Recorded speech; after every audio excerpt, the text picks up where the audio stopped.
Hello, everybody. My name is Michelle Hernandez, and today I will be reviewing the book that I have selected. The book that I will review today is called The Ideal Team Player: How to Recognize and Cultivate the Three Essential Virtues by Patrick Lencioni. I chose this book because I was looking for a leadership book that is both practical and something I can apply to teams now, but also I wanted to use something that was deep in my understanding of leadership and team dynamics. And I'll do a little overview right now. I'll go into an intro, and then I'll talk about the summary of the book, and then I'll go into the concepts and theories, and then I'll give a critique and my recommendation and references at the end.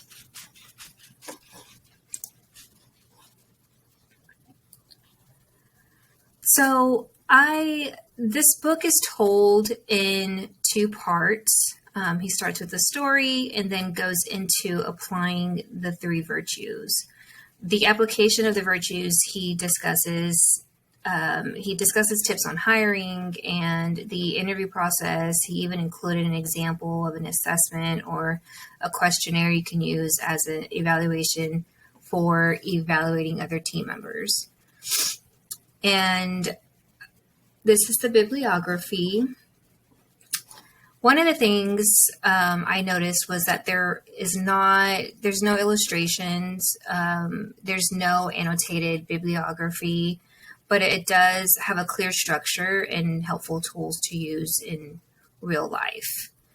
And this link right here is a TED Talk that the author, Patrick Lencioni, actually did a TED Talk on this book. So I don't know if you're able to click on it, but if you can't, you can YouTube search it and you can listen to his TED Talk. He's a very animated guy. He does this for a living, public speaking, that is. And it's a very interesting synopsis of what this book is really about. So when I first opened the book, I asked myself, what is the author's intention? And in his introduction, he frames the problem clearly. Many teams suffer because individuals don't function well together, even if they are individually competent. He claims that there is a missing piece, three virtues, that, when present, enable healthy teamwork. And the book itself, the chapters are super short. I think it's 1 to 3 pages max for each chapter. And like I said, the author is basing this book from his personal experience. So there's no annotated bibliography or data. And I'll go into that a little bit later in the presentation.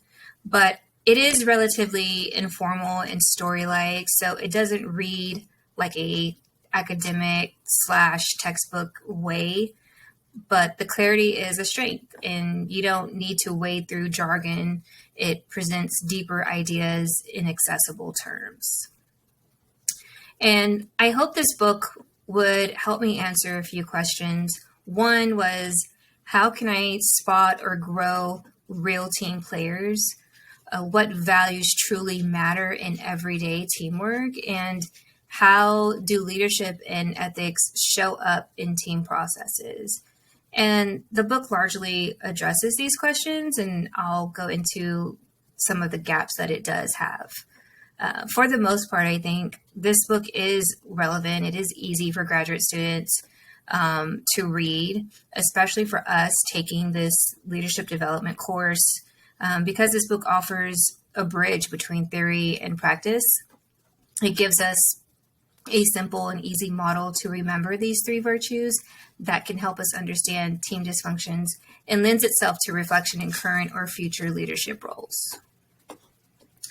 And so the core of this book is the model that he explains. An ideal team player is a person who combines being humble, hungry, and smart. And the book is it's told in two parts. It starts off with a story. The first part is a fable, a story about a company that is in trouble, and then a new CEO comes in and he has to restore teamwork by identifying what makes someone a good team player. And in the end, they come up with these virtues. And then the second part of the book is a breakdown of the three virtues, definitions, diagnostics, how-tos for hiring and coaching, and embedding these virtues into work culture.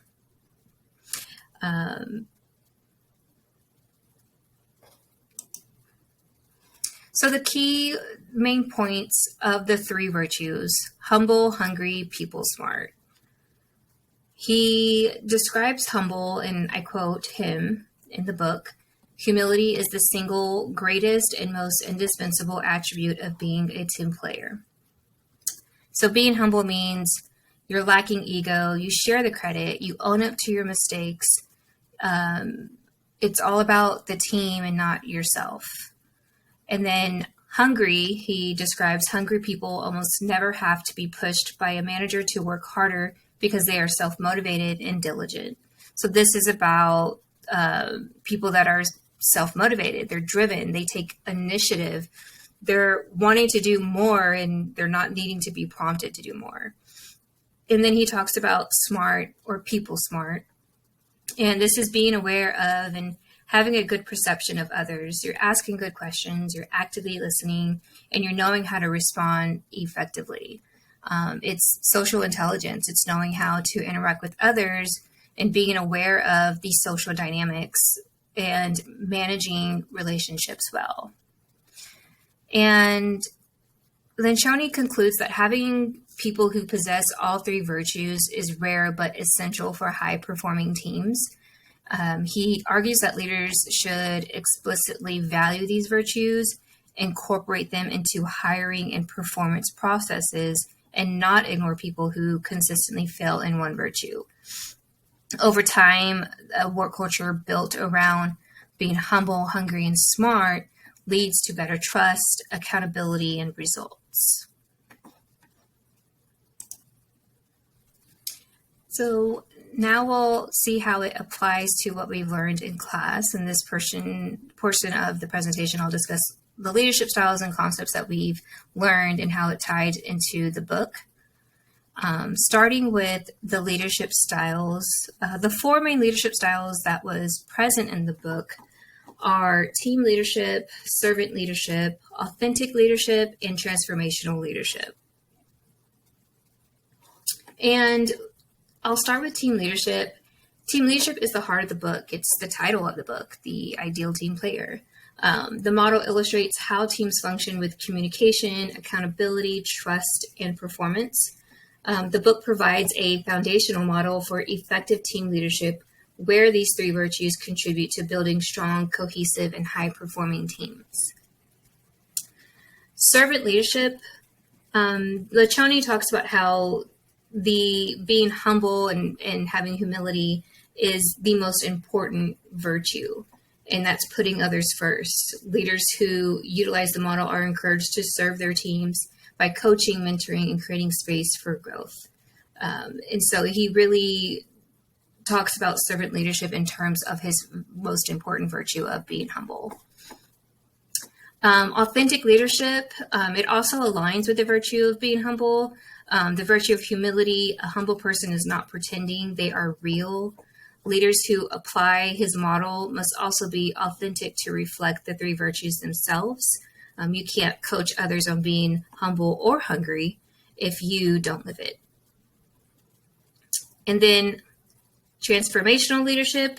The model supports transformational leadership by focusing on growing people with the three virtues, creating personal transformation, and often pushes for culture change. His focus is on developing people reflecting transformational principles.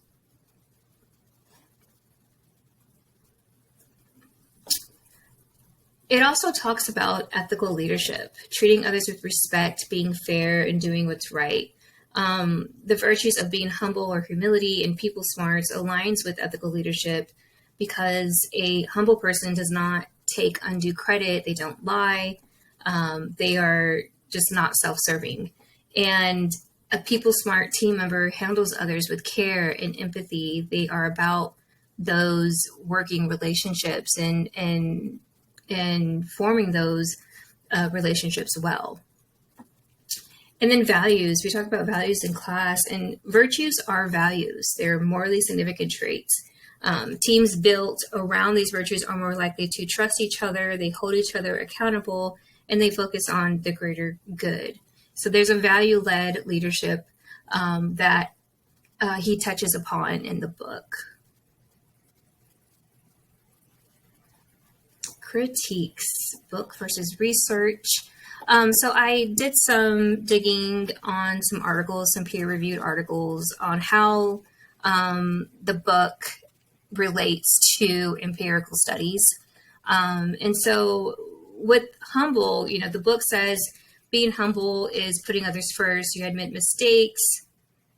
So according to the book, a humble person is someone who doesn't show off and gives credit to others. And research supports this. One of the studies that kind of touches upon this found that humble leaders boost creativity, but only when the team already respects them. So humility is helpful, but context matters, and not just the trait, it's how others see you. And then with hungry, the book says that, being hungry is self-motivated, you're always pushing for more, you're taking initiative. And hunger with research connects with this idea of grit, which is sticking with goals over time. A large study that I referenced here found that grit does help performance, but only if the person also has passion for what they're doing. So working hard isn't necessarily enough. You have to care deeply also. And then with smart, Lencioni's idea of smart is about people skills. And research backs this up through the concept of emotional intelligence. And so one of the studies showed that emotionally intelligent teams perform better. They communicate well, they trust each other, and they manage conflict. And that is also touched upon in the book. So overall, the book's traits are supported by research, but with important conditions. Being humble is great, but only when the team respects the person. Being hungry helps, but only when passion is present. Being people smart works, but only in the right team environment. So the book is it's a helpful guide, but real life is more complex. And my recommendations, I did a green light, red light explanation here. So I would recommend this book for the most part. However, what I liked most about the book is that it did give me something useful I can apply right away, but it also made me think more about the kind of leader I want to be. The whole idea of being humble, hungry, and smart is simple, but it really stuck with me, and it made me reflect on how I show up in a team. So what I liked about the book too is that it is an easy, transparent model, humble, hungry, smart, and it deepens the understanding of leadership. And I also really appreciated the tips on utilizing the virtues in real scenarios of hiring, the interview process, interview questions, and the example of the team evaluation or assessment that he does in the book. And he puts it in a great format where it's easy to understand and very useful. What I questioned about the book is intersectionality. I personally value inclusion, diversity, and adaptive leadership. In some cases, I felt that Lencioni's framework underplays how cultural, gender, or even power dynamics might change how humble or people smart show up. So while I embrace his virtues, I don't treat them as absolute or universal without context. And what I didn't like was that it's not research based. His model is based on his consulting experience, and so it lacks empirical studies.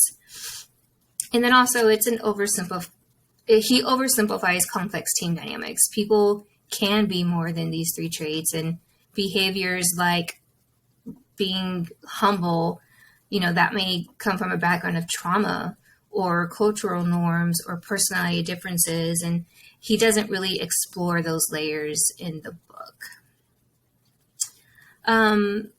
So the final thought that I have is use it as a lens, but try to incorporate empirical studies or data that mention diversity and inclusion, gender, race, culture.